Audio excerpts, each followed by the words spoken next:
everyone, let's say you just landed in Belgrade and you want to check out some museums. Let me roll through 3 that I have recently went to. So here first is the Museum of Yugoslavia. It tells you the entire history of Yugoslavia from when it was founded, the reign of Tito, how beloved he was.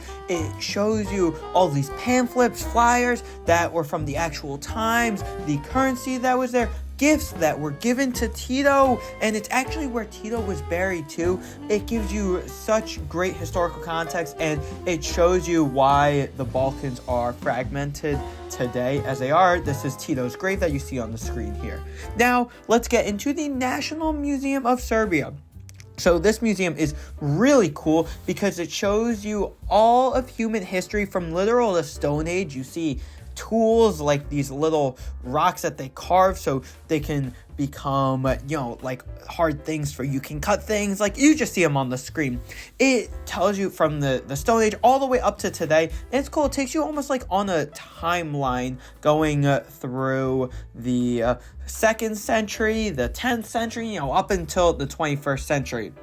The museum on Sundays is completely free. So if you're in Belgrade on a Sunday and literally want to just go for like 45 minutes, this is a great thing for you to do. Otherwise, I believe it costs about 400 dinar, maybe 500 dinar. So it's about €4. So something definitely can do. And this is a museum that actually has 3 floors. It's a lot larger than I would have thought.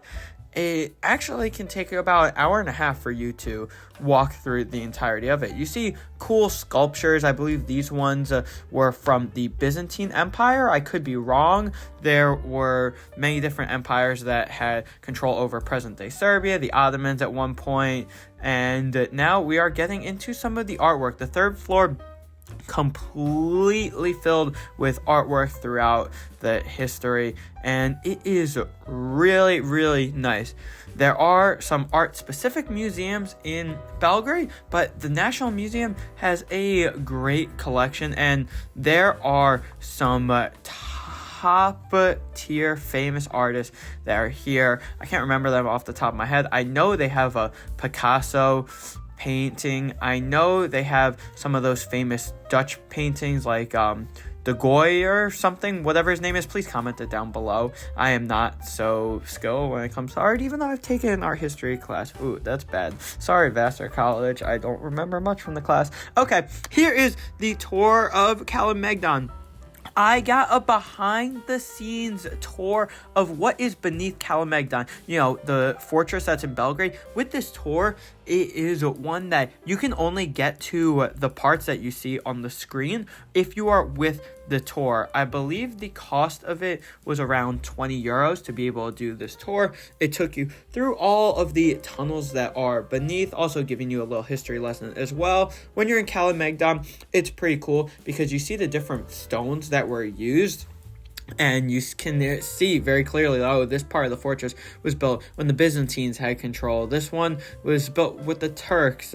And you get some great scenes of both the outside. You saw the clips, but now the insides, the engravings within. And with this tour as well, that is not just of Kalemegdan. They also have ones beneath Tashmaidan Park. I didn't go on that one. And yeah, I love this. It was very unique, especially, I don't know if many of you know, I am now living in Serbia. Yeah, that's right. Me, as an American who just moved to Serbia, I know. What am I thinking? Some people asked. Well, I'm a student and I'm studying Yugoslavia and today. And now we're on the outside Kalemegdan. Kalemegdan, if you get more towards the north, where you are outside of the fortress, then you get some nice scenes, some nice spots where you can take pictures like the ones that you see here. So yeah. Here are 3 museums that I think you should check out. There's a lot more. The Nikola Tesla Museum, Ethnographic Museum, and more. So yeah, peace out.